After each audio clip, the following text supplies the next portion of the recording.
Every serious collector dreams of the chase, the hunt that keeps you awake at night, scrolling forums, flipping through auction catalogs, waiting for the right whisper of a lead. For some, it's a single mythical grail.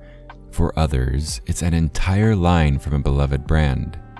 But in the world of vintage military watches, one quest eclipses them all: the Dirty Dozen. 12 wristwatches, all built under the same uncompromising standards in the final year of World War II, yet each carrying its own scars, quirks, and stories. To own all 12 is not simply to have a collection, it's to hold a piece of history that once marched across battlefields, ticked in foxholes, and synchronized the very machinery of war.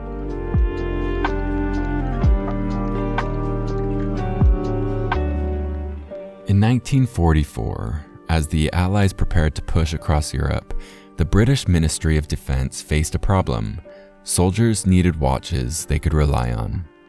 Civilian models cracked, fogged, or lost time in mud and rain. The MOD responded with a blueprint for a new standard, WWW, for wristwatch waterproof. The requirements were exacting: a matte black dial with bold Arabic numerals for instant readability, luminous radium paint that glowed in the darkest trenches, a sub-seconds dial at 6 o'clock for precision, shatterproof crystals, a waterproof stainless steel case, and a 15-joule movement robust enough to withstand shock and stress. Each would carry the broad arrow mark of government property. 12 Swiss manufacturers stepped forward: Omega, Longines, Jaeger-LeCoultre, IWC, Syma, Eterna, Grana, Lemania, Record, Timor, Buren, and Vertex. Some produced tens of thousands, Omega alone over 25,000, while others like Grana managed only a few thousand, creating the rarity that defines collectors' sleepless nights today. Picture their use. A young officer, crouched before dawn in northern Europe, checks the faint green glow of his Omega. A medic presses 2 fingers to a wounded man's wrist, eyes flicking to the steady beat of a Longines. A radio operator in a dim tent waits for his cue, counting seconds by the luminous hands of a Record. These watches weren't accessories, they were lifelines, companions through exhaustion, fear, and mud. When the war ended, many were locked away in government stores. Others came home on soldiers' wrists, treasured reminders of survival. Decades later, collectors noticed the pattern: 12 brands, 1 commission, the broad arrow on every dial, and gave them their name, the Dirty Dozen. From then on, the chase began. The 12 brands begin with Omega, the workhorse, producing over 25,000 units. Powered by the robust caliber 30T2 SC, its reliability made it the backbone of the set, and its relative abundance makes it a natural starting point for collectors. Longines, delivering around 8,000 pieces with their high-grade caliber 1268Z. Longines balanced rugged function with subtle refinement. Today, they're prized for razor-sharp dials and wartime precision. Jaeger-LeCoultre supplied under 10,000 examples, fitted with the caliber 479. Even under strict military specs, their finishing stood out, giving their version a touch of elegance unique in the dozen. With roughly 11,000 produced, IWC's caliber 83 was one of the most robust movements of the contract. They remain highly sought after for their blend of engineering and military history. Supplying about 20,000 units, Syma's Tavan's caliber 234 movement proved itself a reliable workhorse. Often more affordable today, they offer an accessible doorway into Dirty Dozen collecting.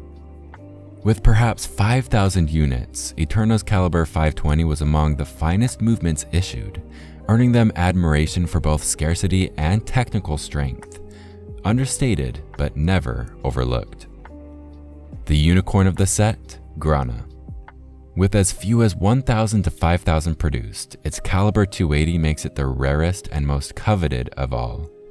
Completing a set often hinges on finding this ghost, which can command 5-figure prices. Known for their chronographs, Lemania produced a scarcer WWW that echoed their pedigree in precision timing. Collectors prize these for their quality movements and relative rarity. Along with Omega, Record made more than 25,000 watches. Less glamorous, perhaps, but dependable and straightforward. They remain a collector's staple and a frequent entry point. Delivering around 13,000 pieces, Timur's caliber 6060 watches were modest yet effective, embodying the utilitarian spirit of the contract. Their charm lies in their honesty. Buren roughly made 10,000 units, plain but effective, with movements that did their duty without fuss. While later known for micro-rotor innovation, here Buren delivered pure function. The lone British brand, Vertex, partnered with Swiss suppliers to deliver about 15,000 units. Its inclusion resonates deeply with UK collectors as a symbol of homegrown pride. For collectors, the Dirty Dozen isn't about polish, it's about perseverance. An Omega or Record may come easily. A Timur or Sima might take months. An Eterna or Lemania will test your patience. And a Grana, that's the Everest, sometimes glimpsed, rarely scaled. Complete sets appear so rarely that they spark headlines and hushed awe in collector circles. But even holding one watch connects you to a soldier's story, a fragment of history kept alive on your wrist. That's why the Dirty Dozen collector's quest endures. It's not about luxury or rarity alone. It's about narrative. Each watch is a chapter. Steel and radium turned into duty, endurance, and survival. Together, they form a mosaic of wartime resilience. And whether or not a collector ever assembles all 12, the quest itself, those moments of recognition, the thrill of discovery, the heartbeat of a 75-year-old movement in your palm is its own reward. The Dirty Dozen may have been born in war, but their legacy is peace, patience, and the timeless poetry of the chase.